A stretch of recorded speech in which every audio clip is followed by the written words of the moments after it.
Hi guys, మీకు ఒక మంచి కథ చెప్తున్నాను. ఈరోజు ఓ సావుకారు ఉన్నాడట. ఆ సావుకారు దగ్గరికి లక్ష్మీదేవి జ్యేష్ఠాదేవి ఇద్దరు అక్క చెల్లెళ్ళట. వాళ్ళిద్దరిలో ఎవరు అందంగా ఉంటారో తెలుసుకుందామని ఆ సావుకారు దగ్గరికి వెళ్ళారట. వెళ్ళి మేమిద్దరిలో ఎవరు అందంగా ఉంటామో చెప్పమన్నారట. లక్ష్మీదేవి బాగుంటుంది అంటే జ్యేష్ఠాదేవి కోపం వస్తుంది. జ్యేష్ఠాదేవి బాగుంటుంది అంటే లక్ష్మీదేవి కోపం వస్తుంది అని కొంచెం తెలివిగా ఆలోచించాడటండి ఆ సావుకారు. అంటే అలా వెళ్ళి కొంచెం మీరు అలా ఎదరికెళ్ళి రండమ్మ అన్నాడంట. అలాగే ఆయన ఉండేటటువంటి వీధి చివరికంట వెళ్ళి వచ్చారంట. అప్పుడు వెళ్ళేటప్పుడేమో జ్యేష్ఠాదేవి అందంగా ఉంది, వచ్చేటప్పుడేమో లక్ష్మీదేవి అందంగా ఉంది.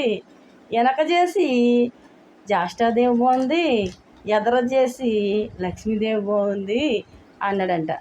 అప్పటి నుంచి సావుకారులు అంటే కౌంట్లు అన్నమాట అండి అప్పట్లో.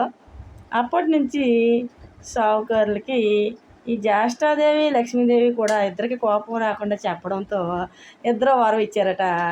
కౌంట్ వాళ్ళ ఇంట్లోంచి జ్యేష్ఠాదేవి వెళుతూ ఉంటుందంట, లక్ష్మీదేవి వస్తూ ఉంటుందంట. చూసారా ఎంత తెలివిగా, ఎవరికి కోపం రాకుండా ఎంత తెలివిగా మసులుకున్నాడో ఆ సావుకారు. కౌంట్లకి ఎంత తెలివితేటలు ఉంటాయో చూసారా.